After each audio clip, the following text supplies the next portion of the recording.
Hey everyone, welcome to Being Well. I'm Forrest Hanson. If you're new to the podcast, this is where we explore the practical science of personal growth. And if you've listened before, welcome back.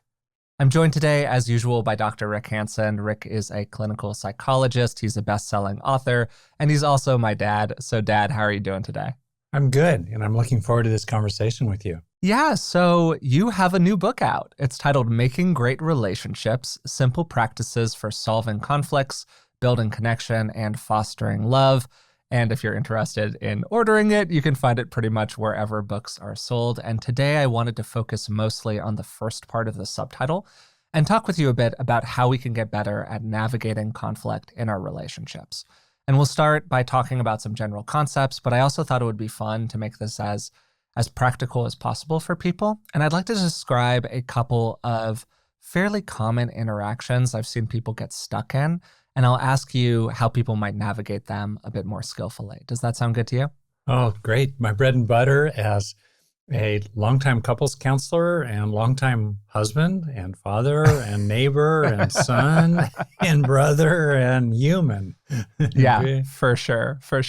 Talking about the first part of that, couples counseling, what were some of the most common kinds of conflict, either in one person who's talking about something that they're dealing with in their life or when people enter your office as a couple, that you saw between people? Yeah. Well, first off, conflict is normal. To have differences of wants and temperaments and styles, misunderstandings. Conflict is normal. And the question is not how do we get rid of conflict, but how do we approach it? How do we do conflict well, as much as possible? And whether it's with a romantic couple or a parent-child relationship or a family system or partners at work. I used to do a lot of business consulting. I've just seen these four recurring conflicts again and again and again. One is where there's just a disagreement about how somebody said something. Tone, interpretation, a charged word, how they said it, totally distinct from what they said. Okay, one. Two, disagreements about what something means. In other words, how bad was what somebody did? Or what did it mean? Were they doing it on purpose, for example? What does something mean? That's a second major thing that people can just disagree about. Third, very common, a collision of wants. You got person A and person B. Life is really sweet when, of course, they 100% want the same thing. But what do you do when what they want is different, including maybe really different? And then fourth, what do you do when they're just different people? Their temperaments are different. Their fundamental nature is different. Maybe one person really likes it orderly and, another person really likes it messy. Sounds like your dad and mom, respectively. What do you do then, right? She'd say lived in, Dad. Lived in. She likes the room to feel lived in. Yes. That's really good. My aesthetic is sort of like Zen Scandinavian. That's kind of how I like it. Okay. What do you do? So those are the four. Those are the big four that I've seen again and again. So I think that there's a subset of a couple of them, and maybe we'll use this as a way into talking about some specific examples. And I think that a really common one gets to that category of how somebody said something, right? And a version of that is when somebody's communicating like useful content, but they're doing it with a really bad process. So let's use person A, person B again. I'm going to call person A Alex and person B Blake for the sake of us not confusing A and B over and over again. So Alex says something like, "You're just such an unreliable person. This is the third time this week you said you were going to be there on time, and you just keep on being late. If you can't get this right, how can I trust you with the really important stuff in life?" Okay, that's a communication. There's some maybe meaningful, useful content in there. Maybe Alex is right about the number of times the person has been late. But the process has got a lot of emotional topspin. There's some framing of it as a kind of almost moral fault in the other person. Maybe the communication wasn't as clean as it could have been. And then Blake, person B, defends himself from the complaint by deflecting or focusing on the unskillful process, right? They say something like, "Wow, I just feel so attacked by you all the time," or "I can't believe that you used that tone of voice with me again. I kept on telling you to not use that tone of voice with me." And so here we have a situation where both of the people are right, the content is real, and the process was unskillful, but nothing really gets addressed because they're sort of speaking past each other. For starters, have you seen this come up either in the office or in your own life? And then what do you do about it? Oh, I've seen it a million times, and I've Yeah. been Alex and I've been Blake, both, Yeah, I've been many, on both many sides of times. that one for sure. Yeah, yeah. Yeah. Well, a couple things here right off the top. I'm reminded of that fantastic quote, I believe, from Maya Angelou, that people will forget what you said, but they'll never forget how you made them feel, Hmm. for better or worse. And I'm also thinking about the really important point in that great classic book, You Just Don't Understand, from Deborah Tannen, and I forget her Yeah. co-author, sorry, in which they point out as linguists in very practical ways that a communication has three parts. There's the overt content, there's the emotional tone, and there's the implicit statement about the status or the nature of the relationship in terms of standing or power. And sometimes the emotional tone is just completely neutral. There's just pure information. Well, that's the emotional tone then. The thing is, we're normally much more affected by the emotional tone and also the implicit statement about the nature of the relationship than we are by the explicit content itself. What's the Mhm. takeaway from that? The takeaway from that is to, first of all, be really attentive and mindful of the topspin you add, the emotional tone you're adding, and the implicit communication about who's one up and who's one down. And really consider, do you want to add that emotional tone? There's a place for being angry, being really hurt, being really reproachful. Okay, do you want to add that? Be deliberate about it. And similarly, do you really want to add some kind of communication that's about you dominating the other person? Maybe you do. Maybe you need to claim authority here. So that's point one. Pay attention to doing it yourself. The second thing is that I think it's really important to give people room to breathe. This partly Mhm. goes to what things mean and also what people want and their temperaments, because there's normal diversity in what things mean to different people and what they want and what their temperaments are. So, for example, I think it's okay that interactions may well start a little heated. Person A, Alex, didn't say it with perfect tone. All right. But it's not where interactions start that counts the most. It's where they end that much research shows has the greatest effect. And so I think there's a place for giving the other person some room to breathe if they came in kind of hot and heavy, to be able to Mhm. sort out how they said it from what they said it, and then eventually work your way back to how they said it with a request for, could you say it a little differently next time? Because I do want to hear you. I do want to Mhm. give you what you want as best I can. And it's going to be a lot easier for me to do that if you don't come in with guns blazing. I've bumped into problems on both sides of this inside of my own life, as I think that almost everybody has. Yeah. And one of the things that's been helpful for me is doing what I can to try to separate these two parts of the communication out into two different buckets that we try to address separately rather than together. Yeah.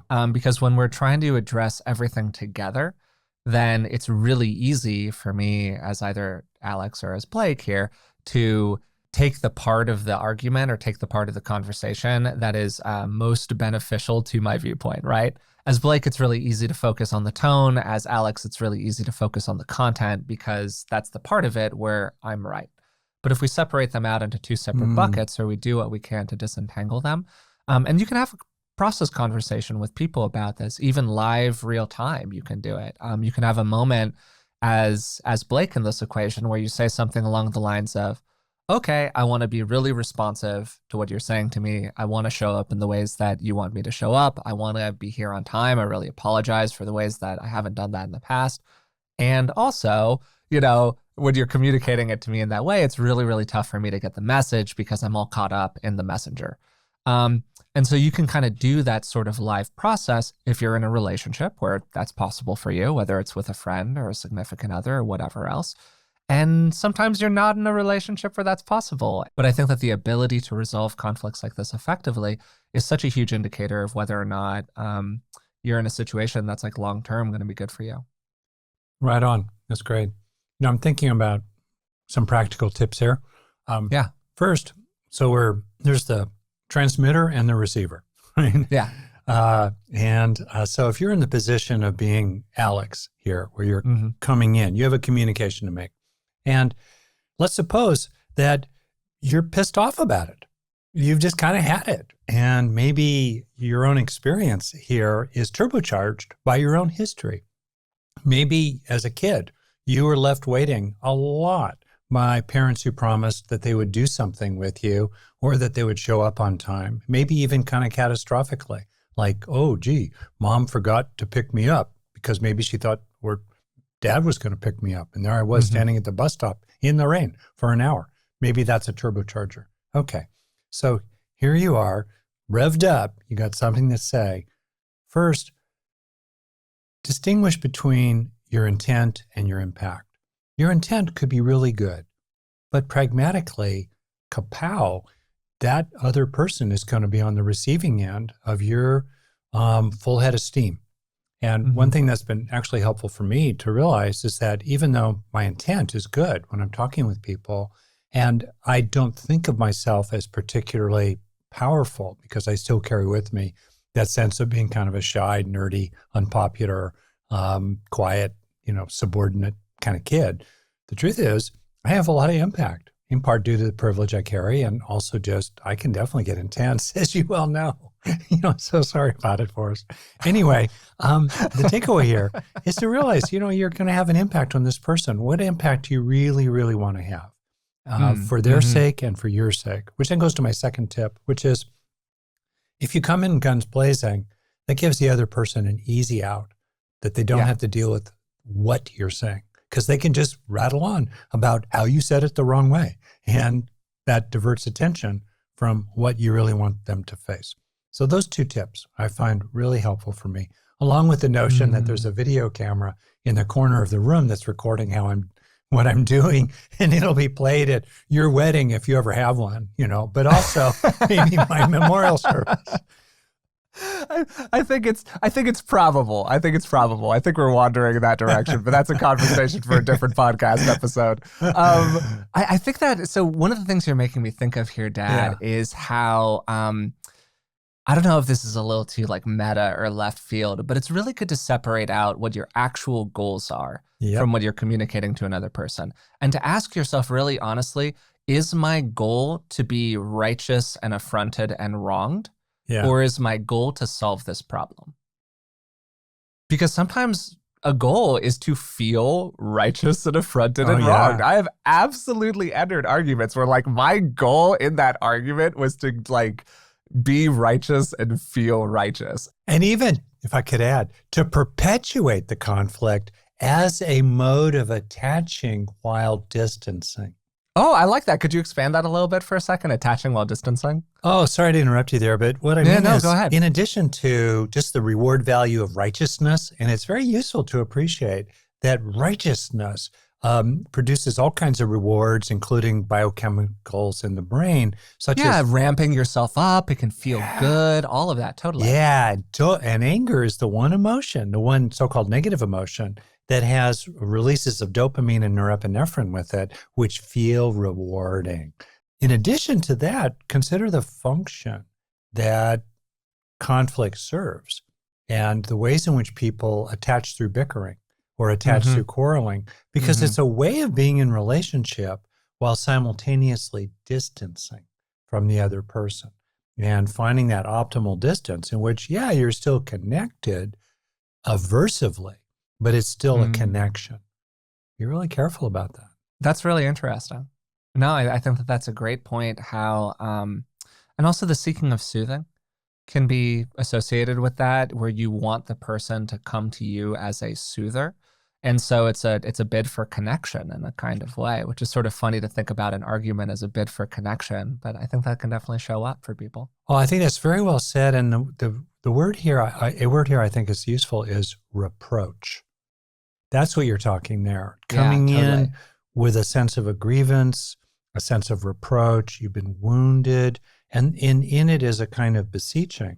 But instead of simply asking for soothing directly, or comfort directly, or love directly, which is really quite vulnerable, by leading with the complaint, it reduces that sense of vulnerability and puts a claim, in effect, on the other person, especially if you doubt that other people will come through for you unless you put that claim upon them through that reproachful complaint. And all this is often quite centered in attachment styles in early childhood. We're finding our way here, I think, to a point that I'm not sure if I've heard anyone else out there make. I'm sure somebody has at some point, but a lot of the time we frame unskillful communication as just unskillful. The person's just an unskillful communicator. They didn't know what they were doing, and that's implicit in it, right? They just didn't know better. But a lot of the time, unskillful communication is actually very skillful. Just what they're looking for is different from solving the problem or coming to a agreement with another person. Their motivations are different, and the communication was skillful in pursuit of those motivations. Those motivations just weren't problem solving. Does that make sense? Oh, it's fantastic. It's functional. In other words, it's, the classic line, cui bene in Latin, who benefits or follow the money. In other words, what's the payoff, right? What function does this serve? And sometimes we stumble into things with other people just unwittingly, or it's a kind of robotic habit, if you will, that is long past its sell-by date. But very often, what we do that seems so counterproductive often, or, full of collateral damage for ourselves and others, we do it because at some unconscious level, we think it will serve an important psychological function. So understanding that psychological function is really useful, and then trying to find other ways, to fulfill it. Can I add one more tip? Super interesting. Please go ahead. Yeah. Oh, different thing. Well, now let's suppose you're on the receiving end. You're Blake, and Alex is coming in hot and heavy, guns blazing. Yeah, a lot of What top do you spin. do? Yeah. One thing you can do that's just pragmatically helpful is build up the inner strengths that we talked about in the book Resilient, and a large fraction of my new book, Making Great Relationships, is about that. How do you build up your own inner strength? So in the metaphor, you feel like a deeply rooted tree that can allow the hot wind of the other person's intensity to blow through you. And then after the storm passes a bit, you can decide what to do. And to what extent you want to focus on the content, or to what extent you want to focus on their process, their tone, the way they did it. So rooting yourself in that way is in your best interest, because then it gives you options. And then second, if you address the content of the other person, especially first, it pragmatically puts you on a much stronger footing to then get to how they said it. Because you've handled their content, undeniably, you've gone to the maximum reasonable extent you can respond to it, and then you're in a really strong position to focus on and to get after how they actually said it and how they don't need to say it next time. In those 4 categories that you listed at the beginning of the conversation, to again, quickly remind and summarize, disagreements about the meaning of something, disagreements about what someone wants, disagreements about how somebody said something, and then finally, disagreements related to different temperaments, values, or so on. I think that some of these tend to wreathe together with each other in different kinds of ways, right? Makes total sense. Yeah. Where an argument about how somebody said something, this tone conversation that we're having right now, can also be connected to people who have different temperaments or values. Maybe one of them is, or one member of a relationship or a family is more conflict driven in these kinds of ways. They get that good buzz off of a little bit of aggression and banter, even when they're kind of joking. There's a sort of chippiness to it back and forth. I've definitely gone there in my own life from time to time. And then the other person is a little bit more sedate. They're more calm. They don't like that interactive style so much. And so in the first situation, you've got not clear right and wrong, but there's some clear stuff where, yeah, Alex should probably communicate that a little bit differently, and yeah, Blake should probably show up on time. But when it gets to just temperament is temperament. It's quite hard to change, and people aren't really right or wrong for being one way or another. How have you helped people navigate those differences? Well, one really key aspect of temperament is extroversion and introversion. Yeah. And you classically can have a relationship in which one person is is quite happy with minimal social contact, and the other person is really eager to have it. Now, people can, of course, be kind of in the middle of it all. I would say I'm a friendly introvert. You know what I mean? Yeah. Yeah. And Which is funny to say for somebody who spends most of their workday talking to people or on Zoom having conversations and interviews. But no, I think that that's an accurate description of your personality. yeah, yeah. And I've kind of learned to recharge with fairly brief periods of, for example, reading a book while I eat a meal, or your mom understands these things. Yeah. Just 20 minutes, dear, 20 minutes. And that's the pit stop I need. But what do? And it's so easy for us to make our own way of being a law of nature that we proclaim from the rooftops as a universal value. But in fact, it's not. There's just tremendous neurological diversity, in part, in my theory of it, rooted in the way that humans evolved in tribal bands, small bands of around 50 people. It promoted the survival of people in the band who shared genes with each other to have a diversity of temperaments in the band. So you have some people who are kind of like turtles, some people who are like jackrabbits in terms of the ADHD sort of topic. You have some people who are introverts, some who are extroverts, some people who are really cautious, some people who are really bold, some people who are quiet, some people who are loud.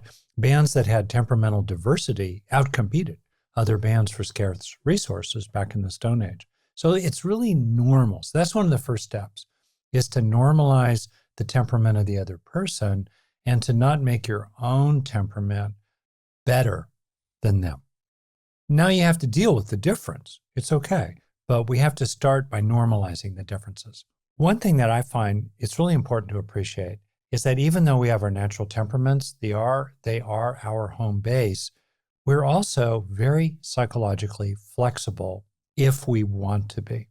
Think about the very wide range of cultures in the world, all of whom, more or less, are functioning with the same fundamental genetic blueprint, and yet the cultures are really, really different. That gives you a sense of how much we can actually stretch for each other. So for me, first, step one is to honor your own temperament and to make sure you are getting that temperament's needs met, maybe in solitude, maybe in boisterous, extroverted activity with others, whatever, maybe having a corner of your home that's orderly and neat, like my closet, while the rest is total chaos, whatever that might be. So make sure that need is being met, which then enables you to stretch more for the other person, to cultivate, to evoke more of an interest in what they're interested in so that you can join them as a co-enthusiast. So much of what we long for is that other people are co-enthusiasts with us around something we care about.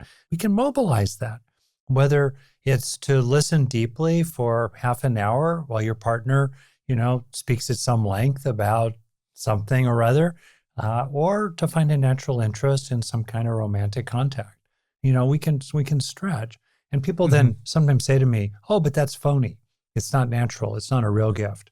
And by the way, if you are the person who really wishes that your partner would stretch for you, or your friend or your family member in some way, and then they do stretch for you, but you dismiss it or poo-poo it. You make their stretching wrong, yeah. Yeah, because, they had to be deliberate about it. It wasn't natural. And that's a huge mistake, in part because it'll discourage them from stretching for you in that way in the future. The way I think of it, to finish, is that this kind of stretching, and only within the range of what's authentic, but going to the high end of that range. If this is your natural range and your partner's up here, right? To stretch yourself to the high end of your natural range will give you the overlap that you need, the bridge that you need for where they are. And that stretching is doubly loving. It's doubly caring. It's doubly friendly and kind, because first, what you are experiencing is genuine for you. And second, the willfulness behind it, the deliberateness behind that is loving and caring as well. Yeah, a great question to ask here is, what's a version of this that would also feel good for me? Yeah. Or what's a version of this that would also feel good for you? So to use the socializing party example, what is a version of hanging out with our friends more that would also feel fun for you. Because a lot of the time, at least in my experience, the problem that's happening isn't that a person doesn't want to do a whole category of things. It's that they don't want to do the specific version of that category that has become a baseline for the relationship. Like the friend group always goes out to a bar when they socialize. And the person just doesn't want to go to a bar. It's not because they don't want to socialize. It's that they want to be in a different kind of environment when they're doing it. And it's really easy for those two things to start to get entwined or entangled with each other. So if we have a habit that we've developed as a group over time, it can be really normal to look at that habit and be like, oh, that's just the way it is. That's just the way that people do this. It's like, well, what if we did it a different way? And would that feel a little bit more comfortable for everybody involved? Oh, yeah. And then sometimes what gets in the mix, and it goes back to what I said about Deborah Tannen's point about there's very often an implicit communication of power or the possibility of there being a misinterpretation around power. So for example, to use your example, let's say you're Alex, who doesn't want to go to the bar, maybe because it's too loud to talk and they love conversation and there's just so much background noise. Or maybe they're trying to drink less and they just don't want to be surrounded by that temptation. Or, maybe they just don't like talking with people who've had 3 drinks and are getting kind of garrulous and sloppy, whatever. All right, so now Alex has said, hey, can we not go to the bar this time? Love to hang out. How about we just go to this coffee shop or just hang out, go to my house, your house, just talk. And then somebody in the group, pipes up and says, I feel like you're pushing me around. You're trying to control me. Yeah. There you are. You're trying to control me. You're trying to have it your way. You're being so controlling again. You're always trying to have it your way, Alex. Blah, blah, blah, blah.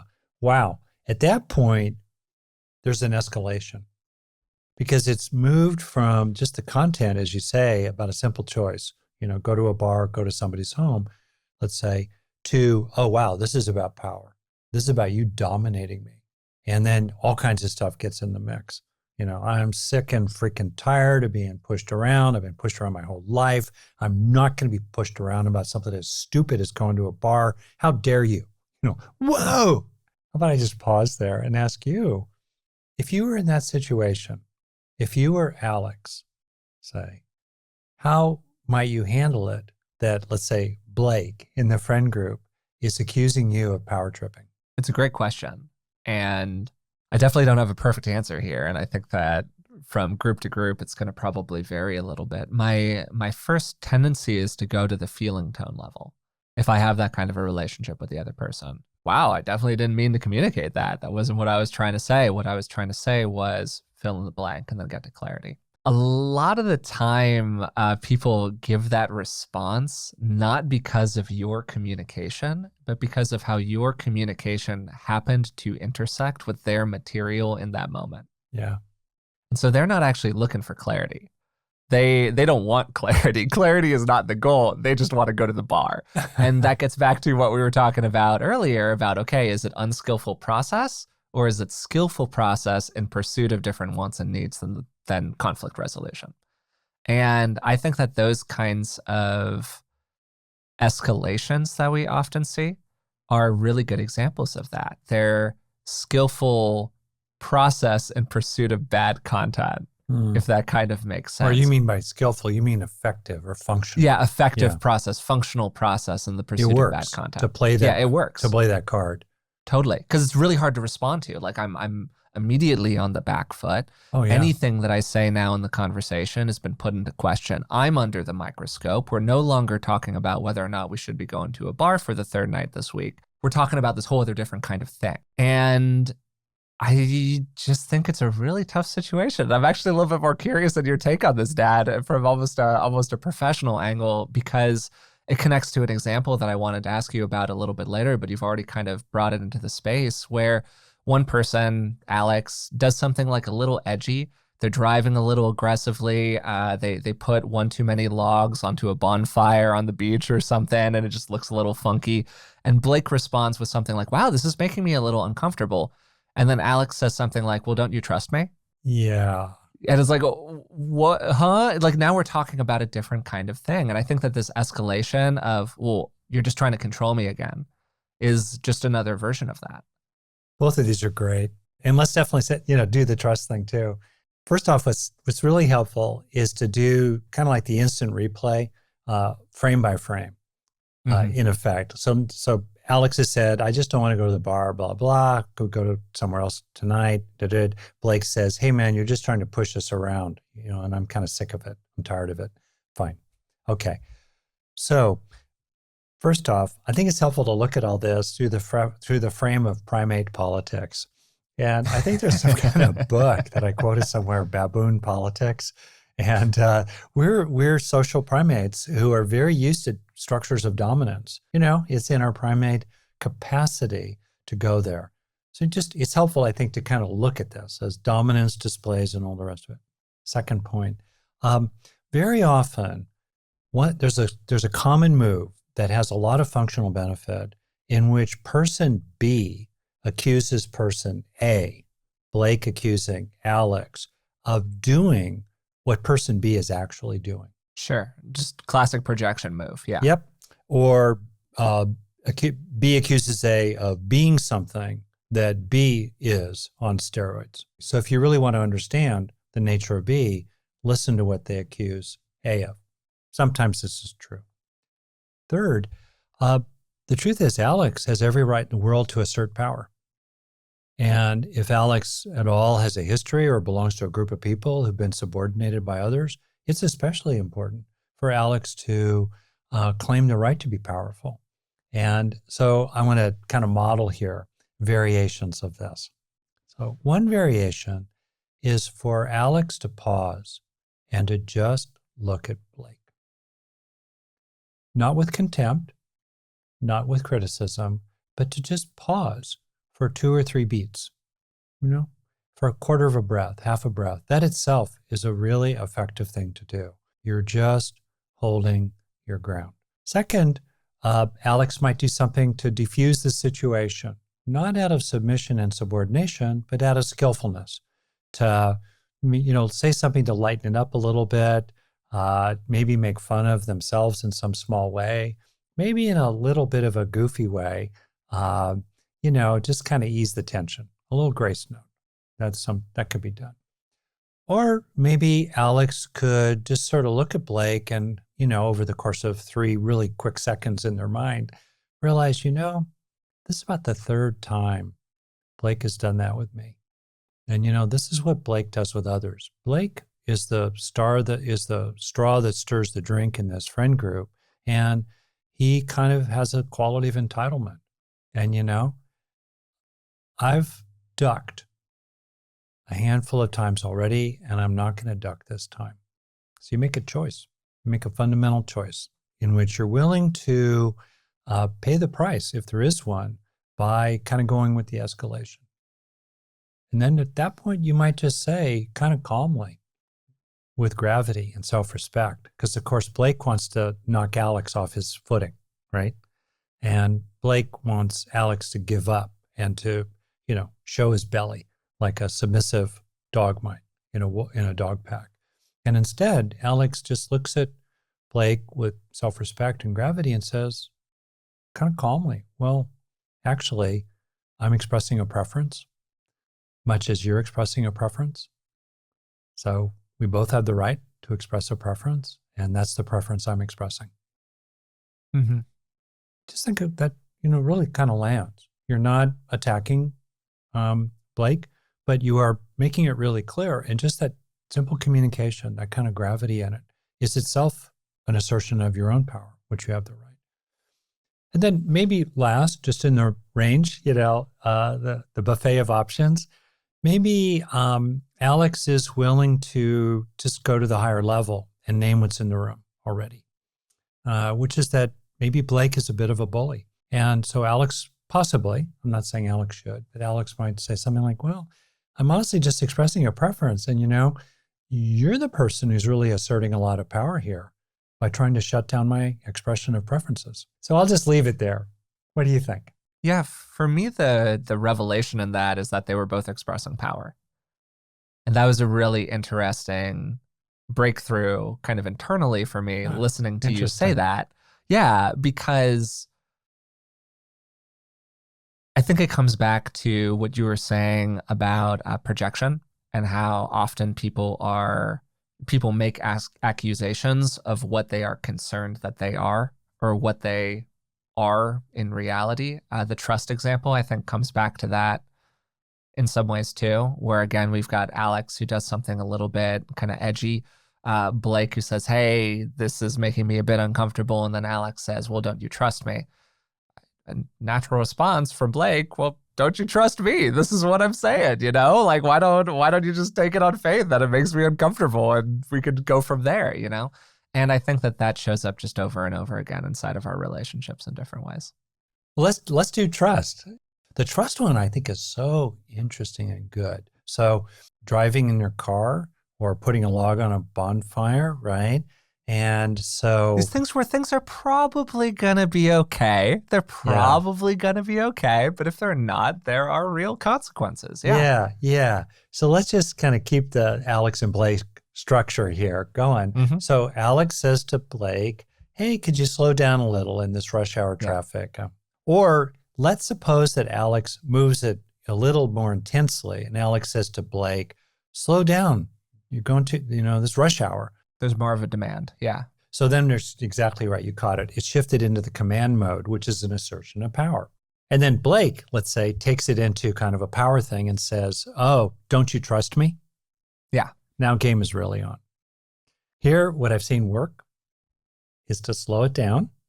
If you're in the Alex seat, ideally, if you're in the Blake seat as well, to slow it down and to realize, whoa, there's been an escalation here.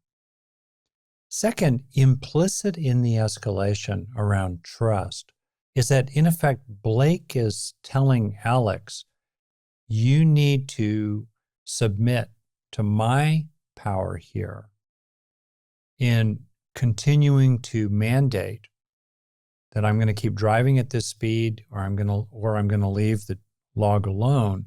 You need to surrender to my power and let me do it my way, because that's the communication here. You need to trust me, so-called, so that we're going to continue to do it my way. And then what Alex might do or say is to take it out of the frame of trust. For example, Alex might say, "Oh, I do trust you in a general sense here, certainly. And I just think that the chance of a bad event increases when you're driving this quickly in rush hour traffic. It's not a guarantee of an accident, but the chance of one is increasing here. That's the real issue for me. And also the issue for me is that I'm getting uncomfortable."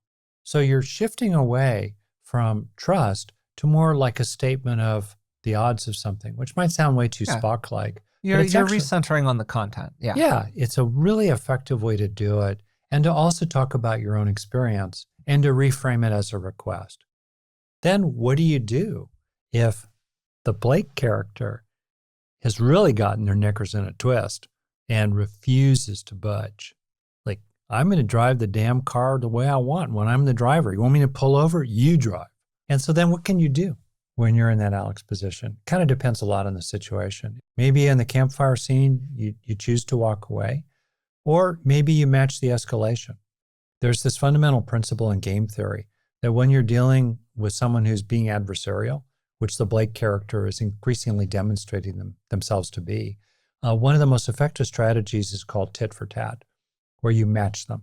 If they de-escalate, you de-escalate. If they escalate, you escalate as well. So you start creating consequences for them in the interaction, and also you start creating predictions for them, expectations for them in their own mind, that if they go to certain places, you're going to go there as well, and you're not going to be intimidated. You might be nervous, your heart might be pounding, but you're not going to be pushed around any longer. That's a very kind of serious step to take to move into tit for tat.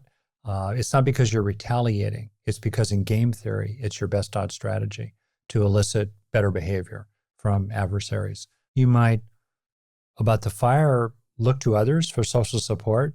That's, ideal. And you might say, well, I am going to walk away because I don't trust your capacity to actually hear me and respond. About the fire, it's not a matter of trust, but about being receptive to and respectful of my concerns. Yeah, based on your behavior right now, I don't trust you very much. So I'm going to disengage. Yeah, that last bit is really where I think you make your money relationally. And there are risks. Yeah, there are always risks. You know, I sometimes we get a lot of questions from listeners about relationships or interactions, or I had this argument with my mom, or my kid said this thing to me, or my partner won't fill in the blank. That's like the structure of a fair few of the emails that we get that have questions in them. There are a lot of times when I'm consuming these questions where I go like, well, are you willing to leave the relationship or not?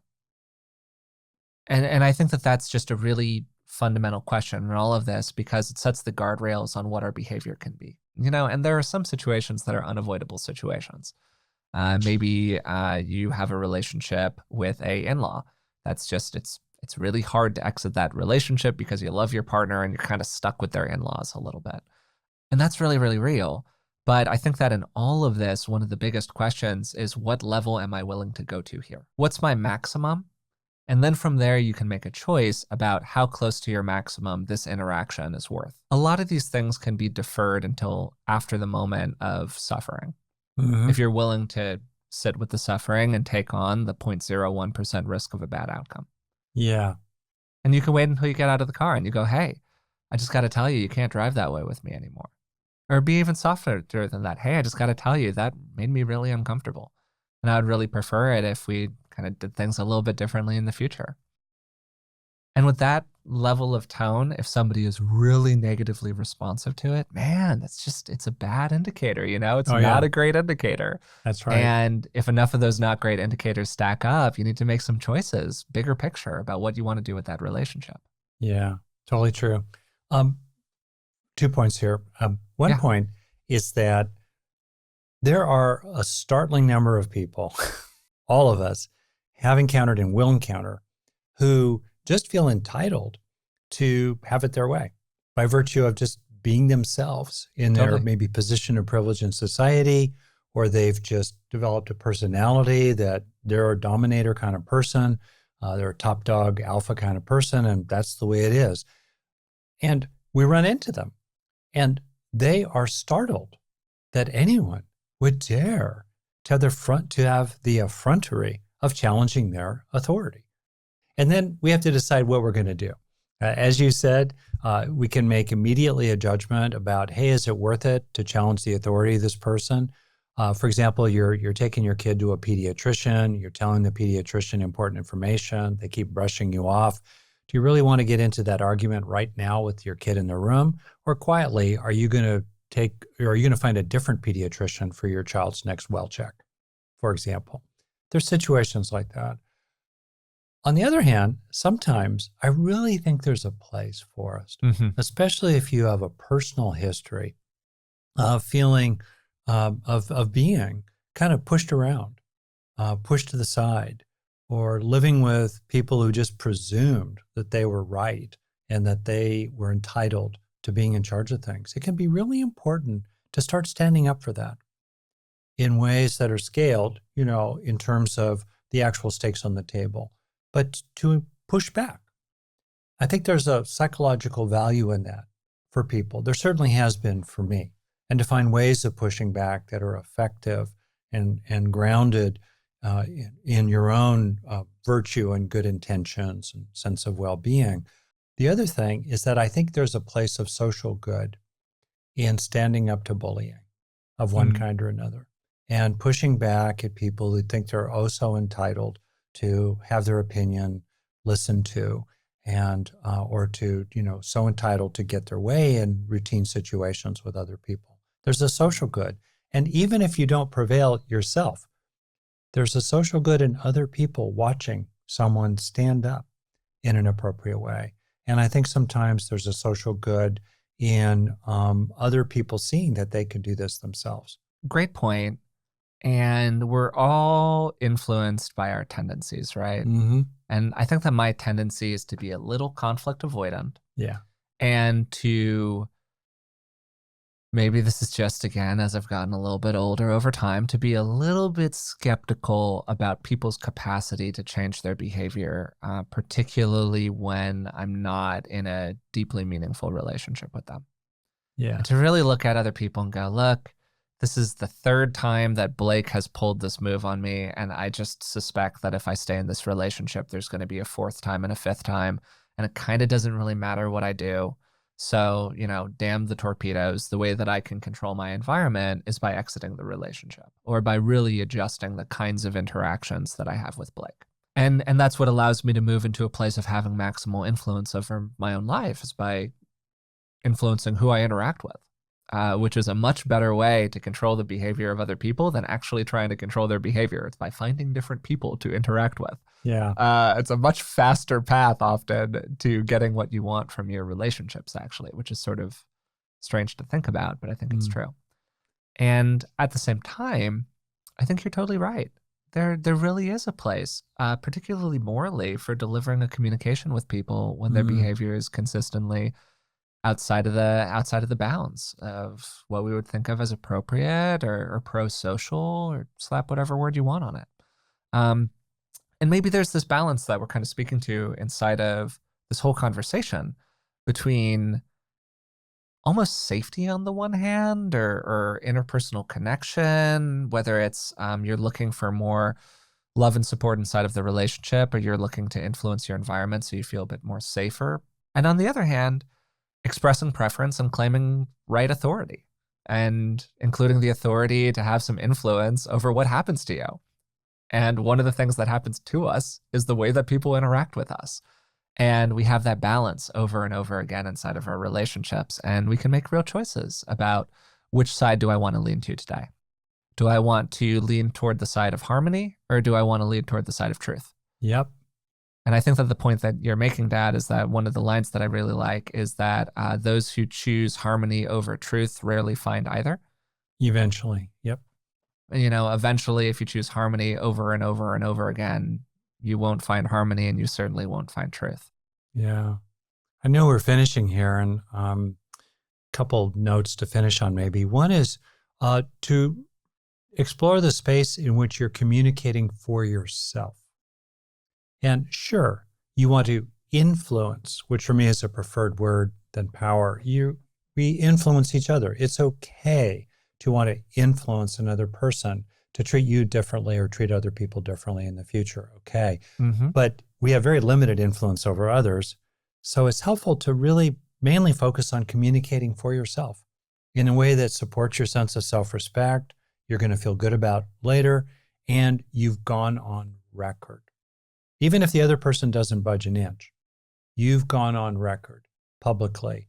You know that they know that you know that they know what you really think and what you really want and what you really see. So just for yourself, that's really important. Second point is that, having said what we've said about ways of managing conflict and trying to actually end a conflict and help it come to a soft landing, sometimes we're in situations where we just choose to stay in the conflict.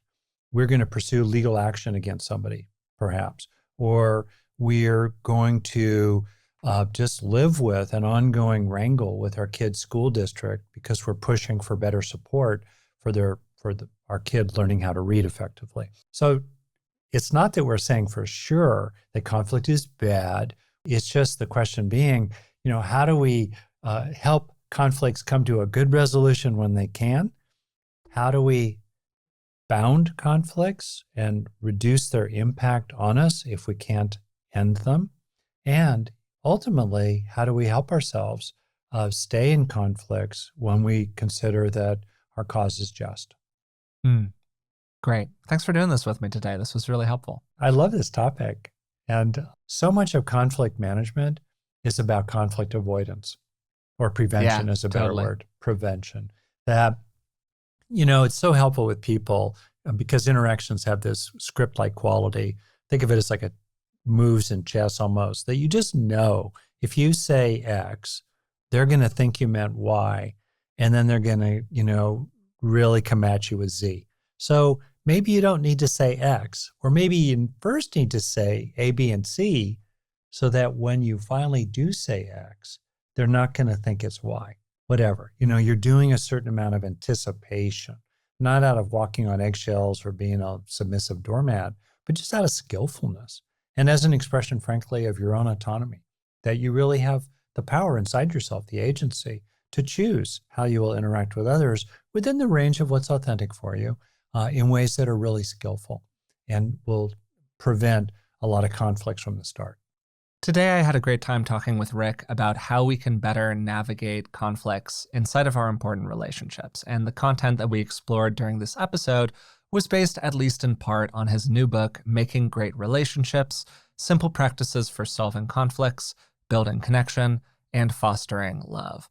And we explored a lot of these questions through the lens of two characters, Alex and Blake, who are going through a couple of different kinds of difficulties inside of their relationship. We started the conversation with Rick sharing 4 common forms of conflict that just walked into his office as a clinical psychologist over and over again.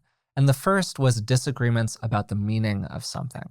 What does it mean that a person came home late from work 3 nights in a row? What does that communicate about the relationship? Or what does it communicate about that person's level of effort at work? And it's really easy for 2 different people to look at what happened, a fairly narrow thing, the person came home late from work, and interpret it radically differently. In the mind of one person, it's a communication that they don't want to be home on time or that they're unreliable. In the mind of the other person, it's a communication that they really care about their family and are doing everything they can to provide for them. Same situation, very different interpretations of it. And then second, disagreements about what somebody wants. Person A, Alex, wants X. Person B, Blake, wants Y. What do you do to reconcile those different wants? Relationships are easy when everyone wants the same thing. It's when we want different things that things get complicated. Third, disagreements about how somebody said something. And we spent a big chunk of the first half of the conversation exploring this. How do you navigate tone, situations where somebody is communicating useful content with bad process, and so on. And then finally, disagreements related to different kinds of temperaments or values or other more natural forms of inclination one way or the other. Let's say that one person likes things fairly orderly and the other likes things to feel a bit more lived in. One person is an extrovert, the other is an introvert.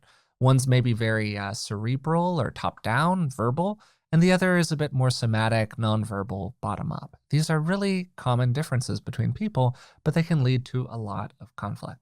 The first example that we explored got to separating content from process, where person A, Alex, says something along the lines of, "You're such an unreliable person. This is the 3rd time this week you said you were going to be there on time, and you just keep on being late."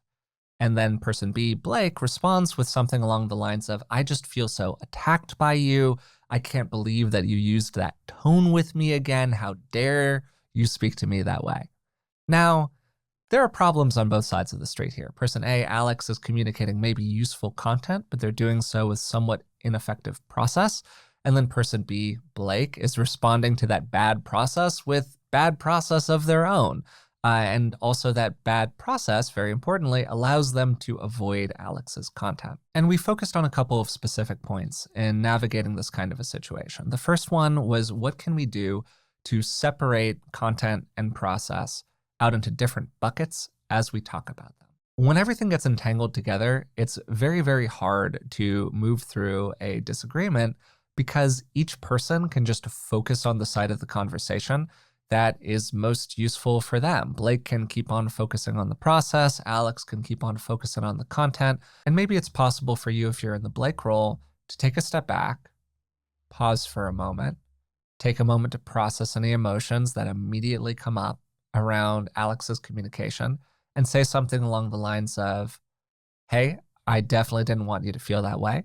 I wasn't trying to communicate that about our relationship. Even separating out my intent, I feel really bad about my impact. I never want to have that kind of an impact on you. And wow, I'm going to do what I can in the future to really come through for you in this way because I understand how important it is for you."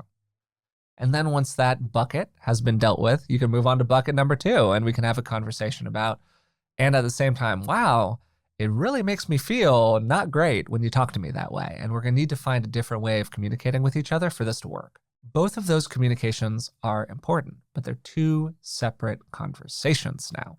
And when they get all entangled with each other, it's really hard for things to go well.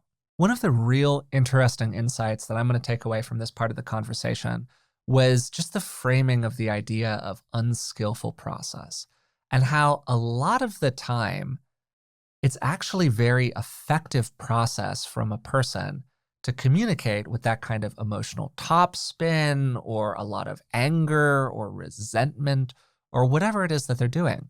And the reason that it's effective is because they're looking for a gain other than conflict resolution. They're looking to get something out of the interaction other than problem solving. They maybe want, as Rick said, to feel a sense of connection to the person that they're arguing with, even if it's negative connection. It's still a thread of connection between the two people.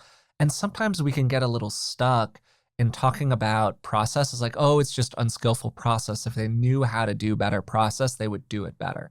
But a lot of the time, that's just not true. And it's actually very effective process. It's just toward a kind of iffy end. And it's really helpful for us to be able to see that in ourselves. I have definitely fallen into the trap of getting seduced by wanting to feel righteous or angry or whatever else toward another person. And this is helpful in two ways. First way, it's really helpful for us to be able to look at ourselves and go, wait, what am I really trying to get out of this? I've definitely fallen into the trap personally of wanting to feel righteous and affronted and aggrieved by somebody else and enter an argument or a conversation with the goal of expressing grievance rather than actually trying to solve a problem. And then on the other hand, it's really helpful for us to be able to look at other people and ask ourselves the question, okay, is this person actually engaging in unskillful process? Or wait, are they really going for something else here? And then we can make a choice deliberately about whether or not to give the other person what they want. And this then segued really naturally into one of our big themes, which was power.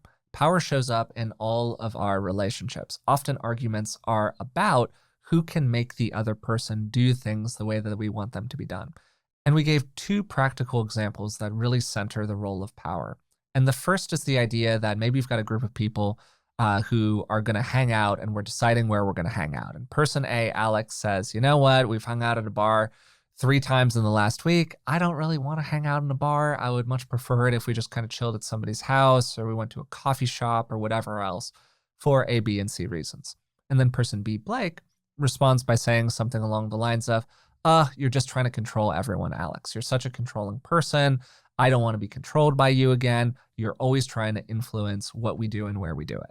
And this is a really difficult situation to navigate for a variety of different reasons. First, we've exited content. We have gone to a meta conversation about the nature of our process with each other, not just in this interaction, but globally. And when you scale things up like that, all of the actions that happen right now become inflated in their importance.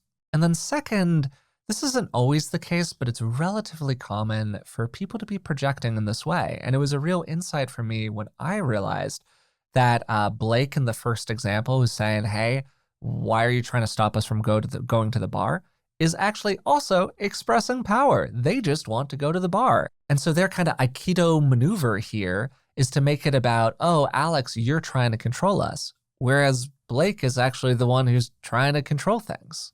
And having that insight can allow us to choose our course of action. And Rick laid out a variety of different choices that somebody could make. They're all rational choices. For starters, you could just go with the flow.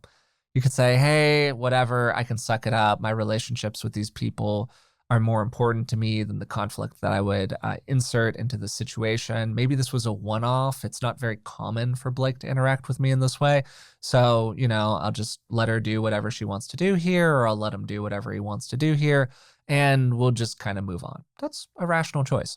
Or you could choose to engage the conflict in a variety of different ways. One way to do this is by recentering on content. Hey, I'm really not making that kind of a process statement. I'm just would prefer to go to a coffee shop because ABC. Or as Rick said, you could make a comment about essentially probability in the trust situation.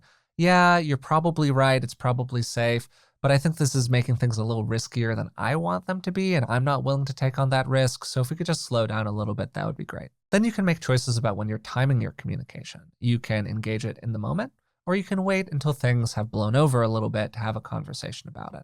Maybe you wait until you're out of the car to have a conversation about how somebody was driving. Then third, you can just take a moment to pause. Pause, let things cool down for a second, give everybody the opportunity to breathe, and just exit the serve and volley that an argument can get into. We covered a lot today, and so I wasn't able to include all of it in the recap here. I think that this was a very rich conversation.